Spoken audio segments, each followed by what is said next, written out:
Enjoy the journey, enjoy the journey, enjoy the journey, enjoy the journey.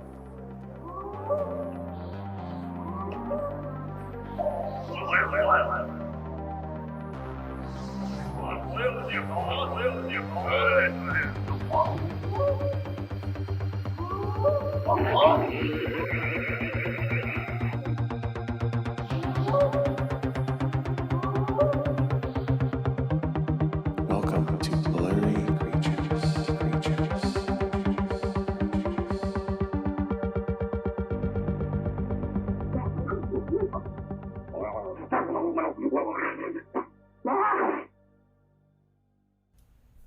Podcast 1.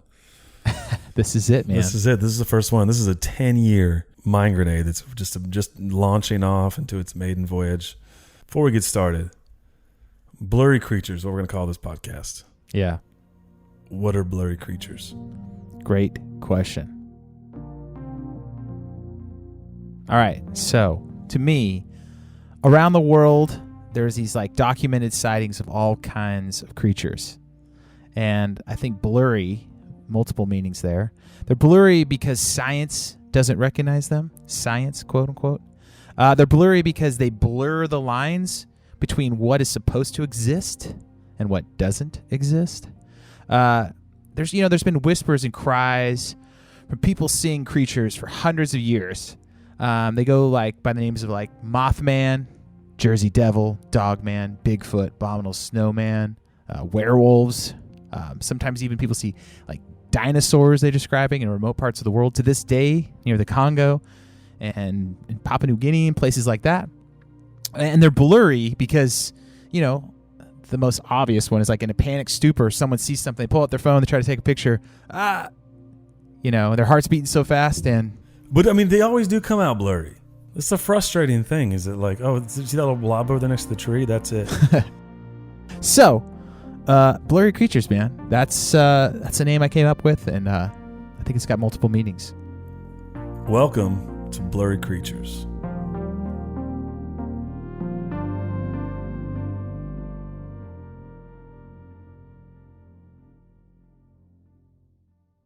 All right, so my name's Nathan Henry. For those of you listening, for the past 10 years, I've pretty much gone down every rabbit hole I could find about the topic of Bigfoot, which led to other creatures. But speaking of Bigfoot, I think it's a great place to start. I've watched almost all the documentaries, listened to thousands of hours of podcasts. I read all the articles. Watched plenty of bad videos people post. Like there's some like these blogs where like they post like the latest video that came out. I've seen some pretty good ones. There's a couple like every once in a while out of every like 250 videos, there's like one. It's like, whoa, that thing was big and it moved. And it didn't look like a guy in a suit trying to pull a hoax. But every new piece of information that I found sort of led to the next. And soon I was talking to my friends, my wife, and I kind of realized, like I'm into this topic. But there's kind of this point where like things transition to where you start to be afraid to go in the woods, and you realize, okay, I'm past the point of like, do I think these things exist? It's like affecting, like if I'm walking around the woods, I'm not the guy I was before I started reading all this information and listening to all this information. So I've been wanting to do a podcast forever, and when it comes to podcasting, you got to find the right co-host. You got to find someone who's passionate about the topic and have some sort of outside credibility, I think, not just like this crazy guy in his mom's basement talking about Bigfoot. So, although that is compelling. It can be. I mean, maybe if you're this crazy guy, people love you. But what about you, Luke? Tell us a little about yourself. Well, Nate, I'm happy to be a part of what you're doing here, and I really think that for me, people always ask you, what do you want to be when you grow up? And I think we're all in that transition stage or all of us feel like we still have growing up to do. And I think if I were to grow, to have that job when I grow up, I want to be a treasure hunter. I've said that for a while now. And to me, this is the greatest treasure hunt in the animal kingdom. This is a huge mystery. I love mysteries. I love true crime. I'm compelled by the mystery and the history behind Bigfoot.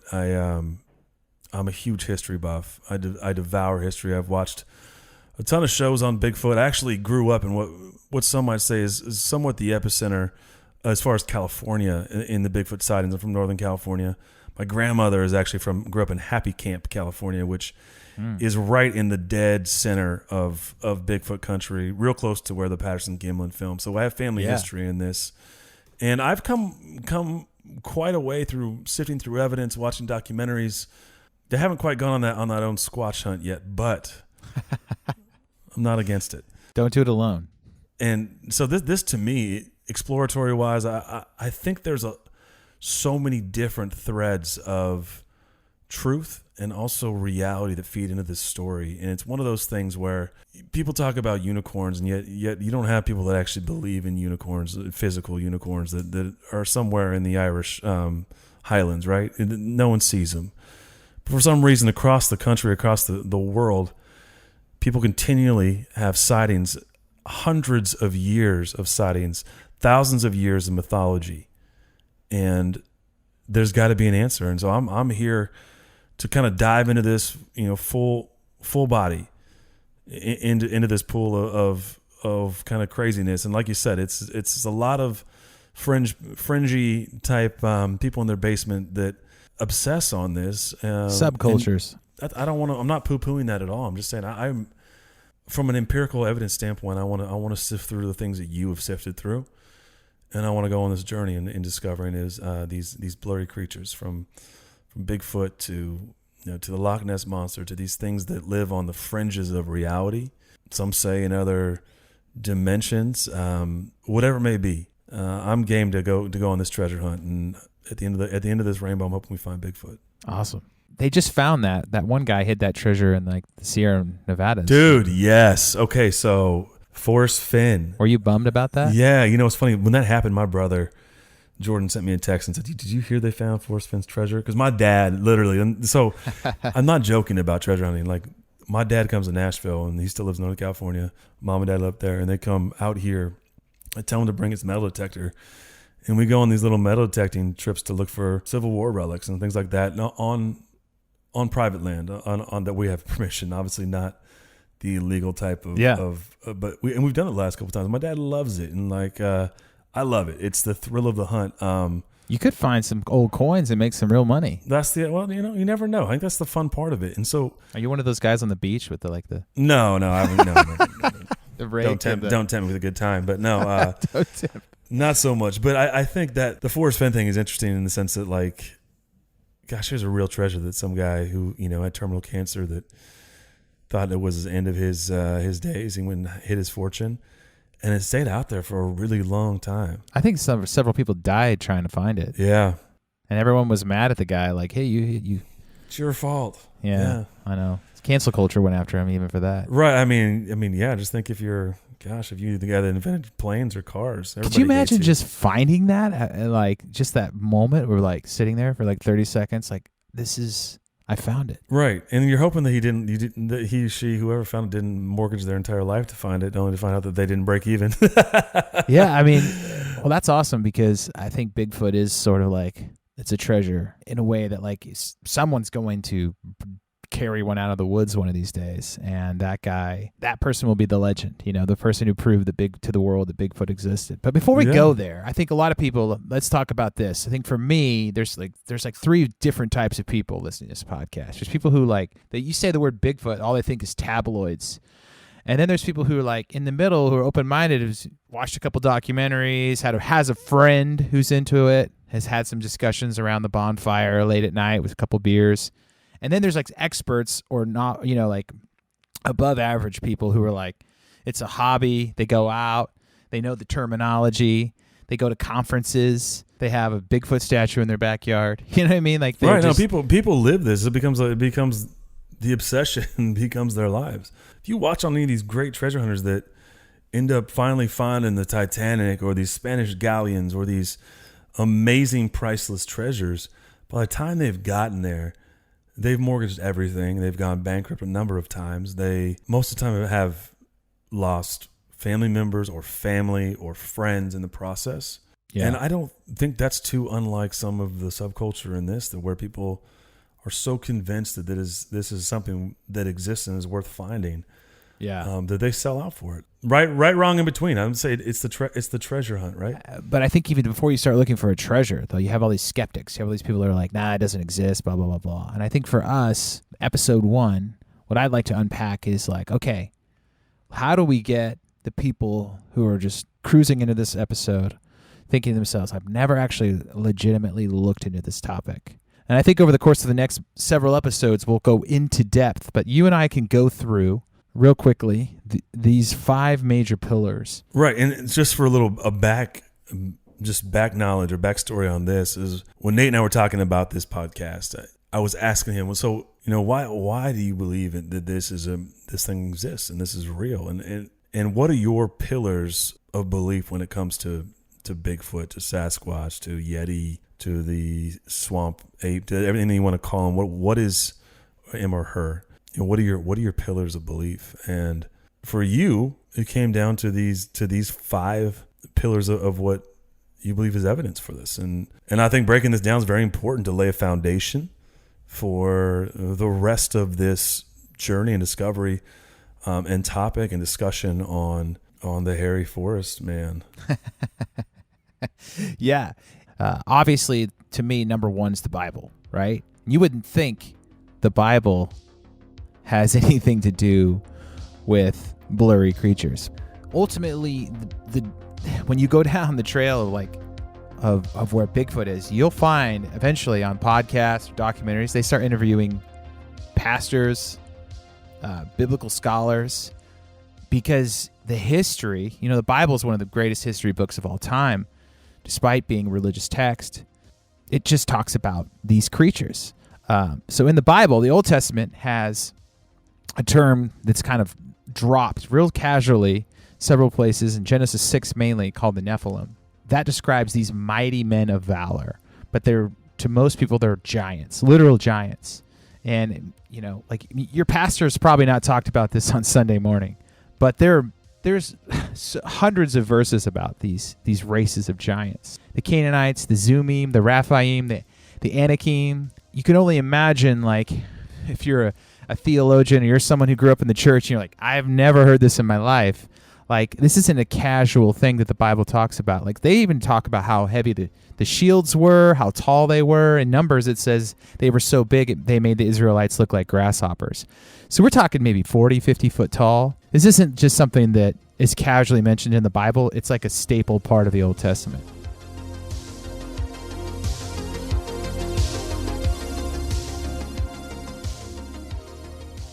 That's crazy. You grew up in the church. Yeah. You say here that these are, the Nephilim were mentioned in 3 times as many verses as Mary, the mother of Christ, which we know in just the word giants. Okay, giants are. But still, that's an insanity. You think about the reverence for Mary, especially in the Catholic faith, and Mary's basically deified in the Catholic faith, and it's and yet giants are talked about 3 times as much as Mary, mother of Christ. Well, these tribes are even discussed even more, like the Amorites, 80 times.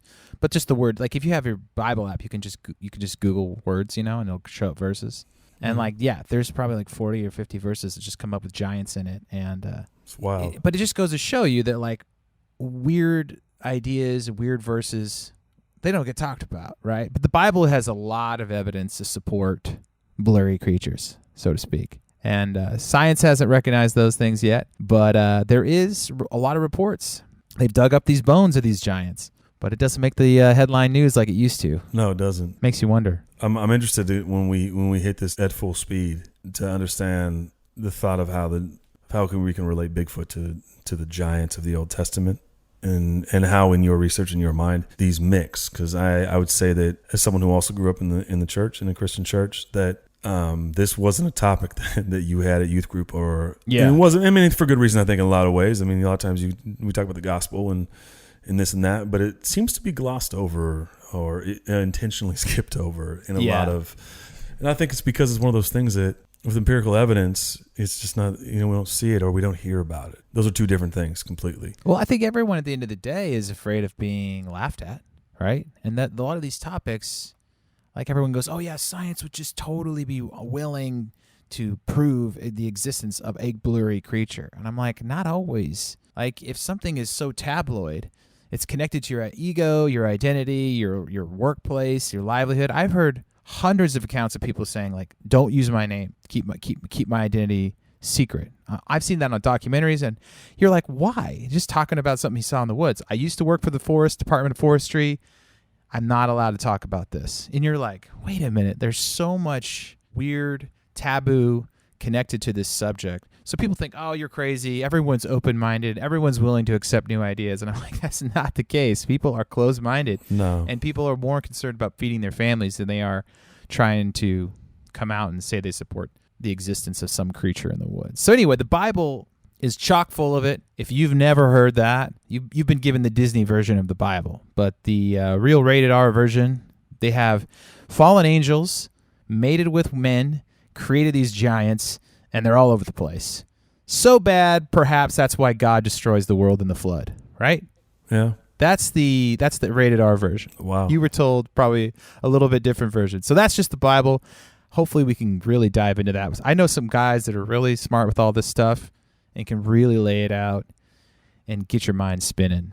So pillar number 1 for you The Bible is the Bible. What's your second pillar?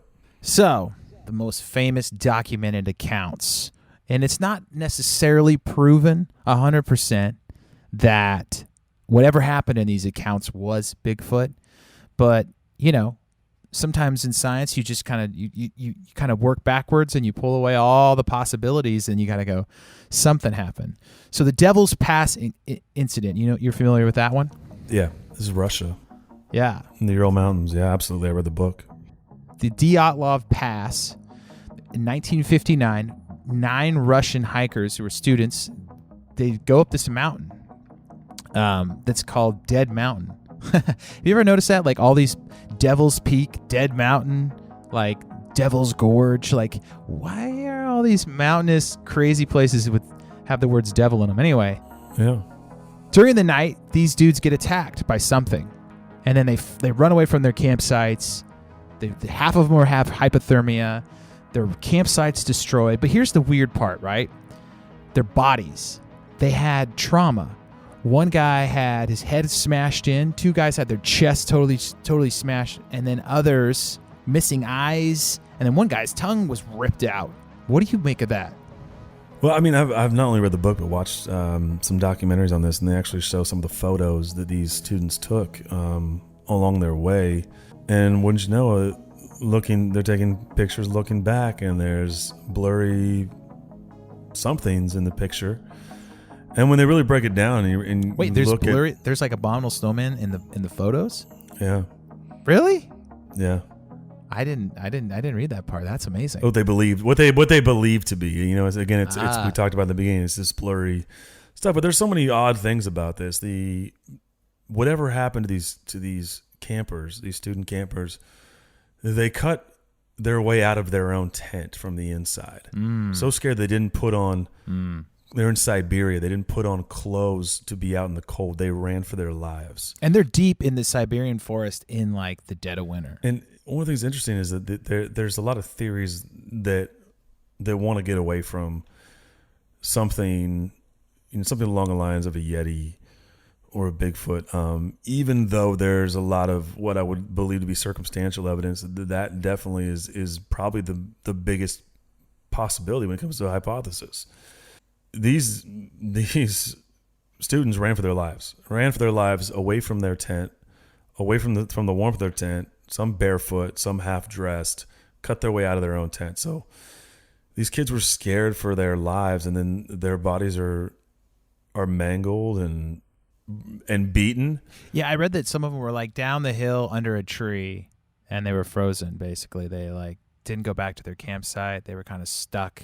So the ones that survived ended up getting away from this campsite.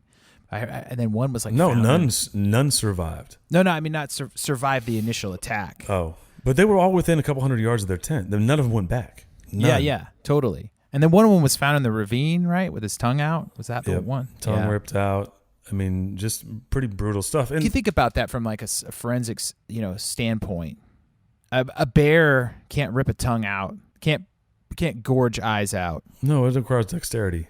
Yeah. So I mean, so this is why it makes the list, right? Because it's like this There's only so many, like either a crazy human being in the middle of Middle of snow, nowhere, Siberia. Yeah, the Ural Mountains. Yeah. or this creature Yeti that's been described for thousands of years to exist in these snowy Alps. Like came down. I mean, but some people would say, oh, you're making, you're jumping logical leap there. You're going way too far. Mm-hmm. We don't have proof that these things exist. But I'm just saying there's only a couple of things it could be. Right. And I mean, this is just one of many.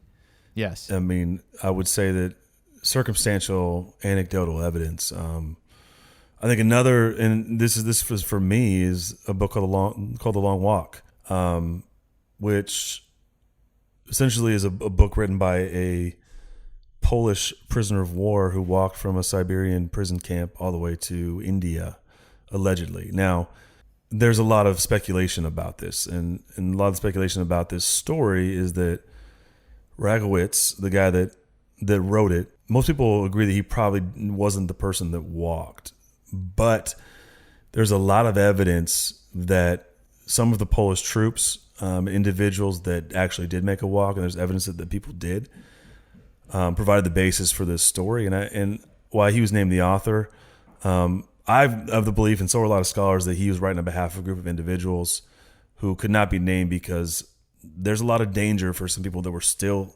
in the Soviet Union, that were still under Soviet control, that could be in danger because his name was on it, or because their names were on it. It's a true story, but it's kind of true like story. The names and the characters have been changed to protect 100%. the identity. Okay, Right. so what about the story that's... Well, here's the thing that's interesting about the story, right? It's an incredible saga of the human spirit and of overcoming and of doing sort of things beyond what we thought capable. You walk from Siberia to India after you escape a prison camp.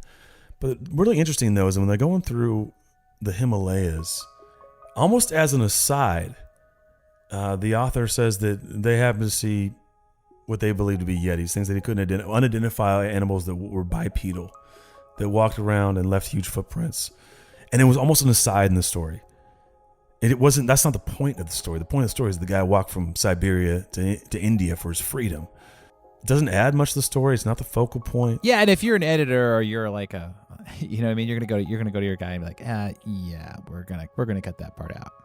It doesn't lend credence to your story. You're like, everything else is believable. Walking from Siberia to India. Yeah, I totally get that. You saw something weird in the Himalayas? Yeah, I don't, guy. Let's take away from your credibility here. Let's dump that one. But no, I mean, it stays in there. It's part of the eyewitness account. And when you've seen something like that, your conviction goes, no, that's the truth. I want that in there, right? When did you read this book? Oh man, 5 years ago, 6 years ago. It's been a while. What did you think about Yeti when you read the book? I mean, I've always had more than a passive interest in the topic. Does it jump out to you like, whoa? Yeah, it was like, what? That was a quick little couple paragraphs about walking through the Himalayas. Well, that's like the Nephilim in Genesis. It just drops a verse or two, and then it keeps going, and you're like, whoa, wait, what? Right. It's funny how that happens, right? Yeah, it is. It's interesting. So those are just two examples, I think, of one for me, one for you, that we find compelling circumstantial or anecdotal evidence for the existence of a crypto blurry creature. But that's probably, those hikers is probably one of the most well documented, like, terror on the mountain stories. Yeah. I've seen that on dozens of History Channel, like stuff like that. So it's a pretty popular story. I've actually heard that story on several podcasts. Like, if you're an avid podcast listener, that one's pretty go-to for a lot of people. So the third one for me, and this is probably the number one for most Bigfoot people, Patterson Gimlin film. And if you're listening to this, you probably have seen the video where the Bigfoot's walking along on the creek and looks back, and there's like bumper stickers of this Bigfoot. It's kind of, it was forever like the Bigfoot video. Shot close to your hometown and a little bit further from my hometown. Yeah, up on the Klamath River. And so it's like 59 seconds, a little over 900 frames. And the weird thing about this, at first when you see this, you think, oh yeah, it's just a fake guy in a suit. But the nerdy guys who get into this, it's a female, and it's obvious it's a female. And when they really blow it up, they get high definition. You can tell it's got female anatomy when it looks back. And you're like, okay, so if these guys are going out in the woods and they're going to hoax this film, They decided they were going to strap boobs onto this Bigfoot and have it walk through. And think about the gorilla suits that were available in '67. Hard to believe. You know, I've watched the same thing you have, where they break it down frame by frame, talk about the muscles moving and rippling underneath the skin, things you couldn't create. Yeah, and not in the '60s. Not CGI now. You might be able to do some of that, but still, the level of detail that you can pull off that film really lends itself to credibility. And it's not to mention that both Patterson and Gimlin are basically Patterson goes to his grave saying it was real. Yeah, and Gimlin now, he goes to all the Bigfoot conferences. He's kind of a legend in this. And if we get good enough, Luke, we might get him on this show. He's got a great mustache, dude. I watched this doc last night, and it's like the old Hulk Hogan stash, but it's white. And I mean, the dude wears just a Bigfoot hat too. We have to just digress on this, man. He was on this doc, really poorly produced doc I was watching last night about Bigfoot. They're all poorly and he produced. has just a hat that says Bigfoot and this sweet Hulk Hogan stash and thing. And dude, okay, he's legit, man. He's still living it, still living and dying. The Bigfoot, man. He's 50 years plus later. So there's something interesting I want to note about the Gimlin film. I don't think I've ever told this to anybody, but I have a theory about why they were able to capture such the best film since. And I think it's because, here's my theory, and we'll get into this further down the road. They say, and I say they, I mean, people do Bigfoot. They talk about, because people will call them up and say, I have a problem. These Bigfoot are coming up to my house. We live in a rural area. We don't know what to do. People call terrified, right? Most of these guys get phone calls because there's no one to call. It's like Ghostbusters. Who do you call, right? You call like a guy who does a Bigfoot podcast, be like, what do I do? Like, there's these creatures coming in my house that are supposed to not to exist, but they're terrifying my kids. I've heard this from hundreds of stories like this. And they're like, put up some game cams. And they're like, what? Like, yeah, they don't like technology. They don't like cameras. And you would think, oh yeah, they're not smart enough to know this. But I think these guys go into Bluff Creek and they've got an old film camera. So perhaps it's not the kind of cameras we have now, or the technology, the infrared, the game cam, the motion track. It's just, it's more like a piece of analog technology. Sure. And I think maybe that's why they were able to capture it. If you go out in the woods now and you had some analog cameras, because people go, whoa, there's all these game cams everywhere. So why wouldn't we get all this footage of Bigfoot if it's out there? Well, they know they're there. They know their cameras. They know they're there. I mean, I gotta just play devil's advocate though in this sense. Like in my house, you came into my house, and I knew you were here, and you set up a game cam in my house. Since I know my house well, we'll just say that the Bigfoot knows the woods well. If I didn't see you do that, how would it not catch me once or twice walking to the kitchen in my underwear, or whatever? I mean, that's maybe not a great analogy, but it's one of those things that like I can see what you're saying. It's just also, it's hard. Yeah. It's scarcity. I mean, I guess if we're talking about like this, I don't know. I mean, I think the film is credible. That's what I'm saying. I just don't. I've pieced together this understanding that Bigfoot are way smarter. They know what's going on. They know what's in the woods, and they can avoid a game cam. They have some kind of ability. I don't know. You tell me. But people put game cams around their properties if they live in rural areas, and they go away. I've heard that dozens of times. They disappear. It's like putting like garlic on your weeds if deer are eating your plants. You put game cams around, and then they don't come back. Wow. I don't know. It's like a deterrent. Well, it's weird because some people say they have like their eyes, right? So a lot of people see them at night. They say they have bioluminescent eyes. Okay. They have like some kind of like night vision built in, you know? Okay. Like plenty of animals have bioluminescence, right? We know that exists, that biology, right? Biological chemical reaction, whatever. So like a lot of people say they'll see like red eyes or green eyes in the woods, and they're like 10 foot off the ground. Freaks them out. That would be it. Yeah, that would freak me out. So yeah. Anyway, we can go forever on that one. All right, let's go to your fourth pillar. Let me recap real quick, because recaps are good.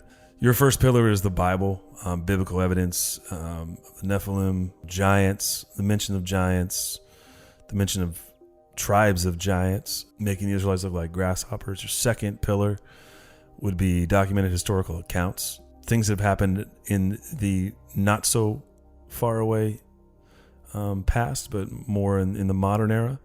Things like the Devil's Pass incident in Siberia, things like the Long Walk. 3, the most famous of all Bigfoot evidence, and what most people point to when they say this is here's your smoking gun. That's the Patterson-Gimlin film.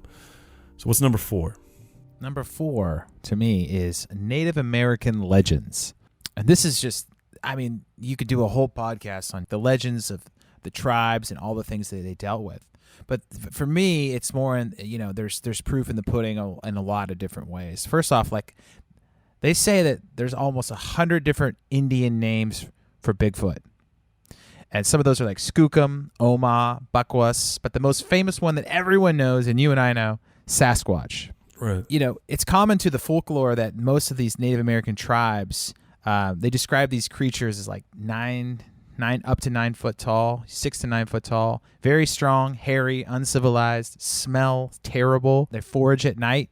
They're usually living deep in the woods. They can't really speak human languages, so they whistle, they grunt, they have gestures, they smack things with the trees like tree knocks. The thing I like about the Native Americans is they bring a different perspective. Not only do they believe these things exist, and there's just so many tribes who have the history of these things interacting with their people, but they're the kind of the openers to say that they believe there might be some supernatural powers. Right. And that opens up a can of worms that half of the community ate it. They do not want to believe that they are not just a flesh and blood creature. But the Native Americans say they're flesh and blood. Skinwalkers or shapeshifters. It's this supernatural element that they bring to the story. Not always, but that makes you go, okay, does this go back to number 1, the Bible? Are we talking about some supernatural creatures here? Like, what do we... You know what I mean? I'm not so close-minded to that. Right. And I mean, they're century-old pictographs. They're drawn by the Yokuts. They called it Mayak Datat. They drew in a cave hundreds of years ago a family of giant creatures with long, shaggy hair. There's a ton of names. I mean, one of the Sasquatch, like you said, it comes from a language which is going to be hard to pronounce, but Halkomelem, which is spoken by a number of First Nation peoples that are from the Northwest all the way into British Columbia, and they all have their own folklore about this large humanoid ape-like ogre creature that lives in the woods. In fact, there's a lot of Native American folklore that talks about the interactions the tribe have with a Sasquatch. Some today still believe that he walks with them. When something weird happens, when they're doing some of their tribal stuff, they say it was Sasquatch. Yeah. But it wasn't just them, though. I mean, I know that Native American there's a long, illustrious history of a symbiotic relationship with this creature / being, and it does cross in the supernatural. Well, a lot of these giant Indian burial mounds, they say that they hunted them down, killed them, and buried them in these burial mounds, but they're protected, so you can't dig them up now. But not only Bigfoot, there's this historical accounts of Indians killing giants. There's these burial mounds, and there's one in Ohio that looks like a snake. You can only see it from above in the air. It's a giant snake, and it's this mound. And they say that I've seen that. You've seen that one? Yeah. They Snake say mound, it's a buried. There's just bones in that whole thing. So it's crazy. What I don't like is a lot of people just write off Native American stories as, oh, they're just smoking peyote and they're out in the woods. You know what I mean? Like Western science. You know what I mean? It's frustrating. It's just, oh, well, we know better now. Yeah. And I don't like that attitude. It's very, very dismissive. Well, I don't even think it's Native Americans. There's plenty of anecdotal stories from the 19th and early 20th century that you found in newspapers about miners and trappers, a gold prospector and woodsman claiming to have had run-ins or seen like wild men, bear men, monkey men, call it whatever it was. These were all first-hand accounts. You're talking my fifth pillar, baby. So I was separating the Native American stories just because it's a little bit more supernatural, right? Right. Usually the explorers aren't in the supernatural mind frame. So I set that aside. But for me, the fifth pillar is early explorers, right? Those miners, those Lewis and Clark types, the Columbuses of our day, those types of people. And it's funny because the Bigfoot community will say, oh, yeah, Leif Erikson saw the Bigfoot. They came over here with the Vikings. And if you look into it, actually, they were describing the native people of like Nova Scotia. Yeah. Yeah. And it wasn't, they weren't describing Bigfoot. It was kind of funny. It was just like, but some people look for that. They want it to be true. But here's some weird stuff. Let me throw this out there. Lewis and Clark, they're like one of the, most famous early explorers. When they were passing over the mountains, they said they were inhabited by fierce giants more akin to bears than people. known as people who wear no moccasins. They dwelt in caves among these rocky crags. They fed on roots and the flesh of horses. I've never heard that before. But they could take and steal from those who passed through their territory. And then you've got an ex-president of the United States, Teddy Roosevelt, and the wilderness explorer talking about a deadly encounter by two fur trappers with a mountain devil. There it is again. In the Bitterroot Range of Idaho. And Teddy was documented to have gone on many Bigfoot hunts with his sons. He was a big hunter. He was a big game hunter. And so here you have a president going out talking about this stuff. That's next level. And you got to think, if he goes on documented hunts for this thing, it's not like you and I saying, "Hey, Nate, let's this weekend you going to go to a unicorn hunt? Let's go run around the forest." I mean, there had to be some. He had to believe, and there had to be some credibility to the witnesses, or to maybe to things he'd seen with his own eyes, to actually organize a hunt with his sons to go look for it. And if you're talking about traditional hunting, we're not talking about something fun you do with your little kids. Like, let's go look for 4-leaf clovers in the yard. This is actually big game hunting. It's not just like, oh, we're going to go out and see what happens. You prepare, you plan, you execute, you do your best to blend in and make it happen. Well, here's the thing. Have you ever heard of the Abraham Lincoln quote about the giants? No. I saved this little bit here for you. So supposedly Abraham Lincoln says this in 1848, and it's debated if he says this or not, but there is some, I can try to put in the show notes, I can maybe link to this quote. It says, "The eyes of the species of extinct giants whose bones fill the mounds of America have gazed on Niagara as ours do now." Abraham Lincoln, 1848. I don't know what to think, but the fact that the Native Americans and early explorers, I mean, dude, you can Google New York Times and giants, and there's dozens of articles that will come up from like 1900s. And until the 50s, they were reporting that they would find these giant skeletons, these bones. And then it became kind of a conspiratorial thing, like after the whole alien stuff supposedly happened and the deep state moved into America and the Area 51, that all of a sudden all these kinds of articles didn't hit the newspaper anymore. And that's more conspiratorial thinking, but you think, oh yeah, there's no documented sightings of giants in North America. Wrong. Even the New York Times still has archived literal stories of people excavating these bones. And where are they? That's the $1 million question, my treasure hunter friend. Like, where are they? Some say that the men in black show up and steal them and go. The Smithsonian, the Catholic Church, I've even read, has taken these bones. Like, I don't know. Let's get Nicolas Cage and let's go find them.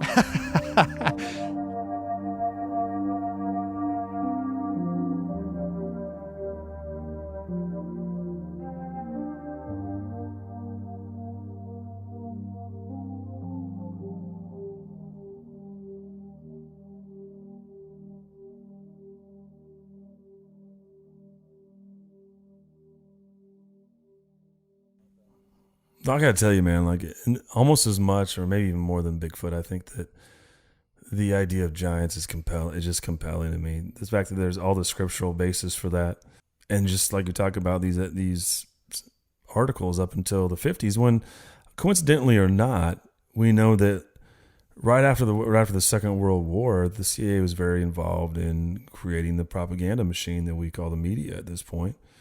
And that's actually where they coined the term conspiracy theory in order to discredit information that went counter to the propaganda. A man after my own heart. Right. And so this is what I'm saying. Like, I think that it's interesting to me. And I can't wait to see how we tie this into Bigfoot. And I think there's probably an easy leap there, but I'm really interested to break these all down. And I think there's so much content here. In your experience, as us as lay people, and you as a lay person, you're not an expert, and I'm by no means an expert in any of this, but I'm interested. I'm very much interested. I'm very much a seeker when it comes to understanding these things. And well, Bigfoot is the gateway drug, right? I think that's what I want to say with all that. Like, you get into Bigfoot, you go into other creatures, and then eventually you're like, okay, I want to know the history. And right. And the giants is something that's new to me. I would say it took me 6 or 7 years to get to the giants. And I think that was because, like, you a lot of these guys telling these stories, they run out of, they hear the same encounter over and over again. Guy out in the woods hunting, comes across, sitting in his deer stand, Next thing you know, something walks out of the woods. You know, you hear that 1,000 times, and you're like, all right, what is this thing? Let's go back into history. So I started hearing like pastors coming on podcasts talking about this stuff, and it was random to me because I was like, you grow up in the church, you grow up at a Christian school, you hear every Bible story, and then no one told you about the giants. It makes you angry, right? It makes me, like, I was mad. I was like, wait a minute, like, you're telling the Bible stories and you're like editing out characters. It'd be like walking into a half-over movie and then trying to teach kids, like, here's what the Bible means. And I'm like, you're leaving out a monumental characters in the story. Right. These guys this is what the Israelites' armies were fighting, right? Like, they weren't just fighting random people. They were fighting these giant tribes. According to like biblical scholars who are willing to stick their neck out on the line to say what these things are. So, you know, you and I grow up and we're like, okay, Jesus is all love and love your enemies. And then yet in the Old Testament, they're literally cutting their heads off of these. Right. What's the difference? What happened? And they're smiting tribes until none are left. It doesn't make sense if we're all just killing humans, but it makes so much more sense if these were evil races of giant beings that were descended from these evil fallen angels. And I know it sounds crazy, but everything in the Bible sounds crazy if you really pull back and look at it. You know what I mean? Like when Moses goes to Pharaoh and he says, I'm going to throw my staff on the ground and turn into a snake, and he does the same thing. Like, right. And I would say that, like, to take that as a basis, then also look at empirical evidence and say, listen, like, it wasn't too long ago, people didn't believe in giant pandas or Komodo dragons or giant squid. We know less about the bottom of the ocean than we do about the surface of the moon, right? And like from a very scientific standpoint, when it comes to this, there are still creatures, mammals, that are being discovered on a monthly and yearly, right? Mammals that we didn't know about, that we didn't document, that we didn't have pictures of, that Darwin didn't find on his journeys, that we don't have. But locals saw them forever, right? 100%, right? Those were myths. I mean, gorillas were myths forever. You know, and then finally, you know, I don't know if it was 1800s, but they go and they find out it's real. There's these crazy, huge black apes that live in little colonies, and you know, they live in the mist. If you've seen the movie, Gorillas in the Mist, good one. It just reminds me in college when I had a gorilla suit on Friday night. We would go out and we would scare the tar out of people who were drunk in my gorilla suit. That's what we did. I can imagine in college, San Luis Obispo. But for me, I think I really want to leave this out there that like there is a big schism of like you go into the door of belief, you walk into the house of Bigfoot, right? Just to get in the door, it takes a lot of work. A lot of people just get out, they drive by the house and like, I ain't gonna go in that place. That place is nuts. People in that house are crazy. And then there's people who get in there, and then there's one room inside this house that says Bigfoot is not supernatural. It is a full flesh and blood animal. And then there's another door that says, no, Bigfoot is supernatural. It can disappear. There's all kinds of supernatural events with it. And there's a weird little room in the middle I was watching last night where people go that, well, it's kind of both, but it also has to do with quantum physics. And you know, you're like, which crazy tribe do I want to join? And so I guess you and I are asking people right now, okay, stop the car, get out, look at the house. Don't think anything yet. Don't write it off as batshit crazy. Just look at it and have the guts just to open the door and see. Right. Sample the buffet, people. Yeah. And so I think what Nate and I are doing right now is we're just asking you to sample the buffet. I'm going to sample the buffet, Nate.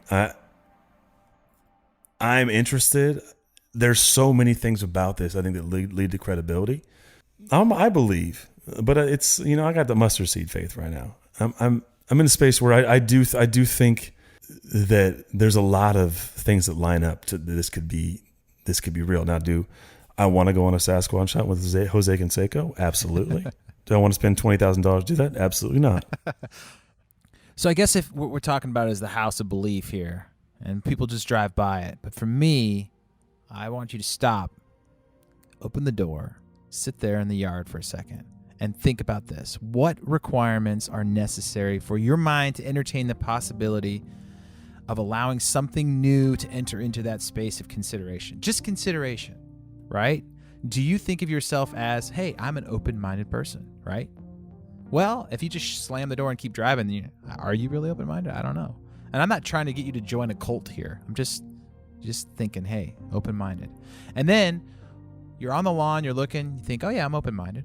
What further evidence is needed for you to believe, oh, I'm past the point. I want to go in. I want to see what's inside this house. I don't, everyone's different. Do you need raw scientific data? Or could you possibly believe in something because someone told you a story? Like Luke read this book, The Long Walk. This guy's telling a story of seeing this family of Yeti in the woods. Does Luke need to see the Yeti himself to go, no, man, this guy saw something? He believes this guy's telling the truth. And for many people out there, their belief comes from the fact that they don't think that hundreds and hundreds and hundreds and hundreds of people are lying together in a giant hoax. So I would say, what does it take for you listening right now to this show to believe? Not scholars. I'm talking to you right now. Just driving in your car or sitting in your house, whatever you're doing. Mowing your lawn. That's what I do and listen to podcasts. Yeah. Mowing your lawn or just doing the dishes, right? Doing the dishes. What do you need to have places for you can believe, right? On this podcast, I think we're going to dive into that world of cryptozoology, right, Luke? We are.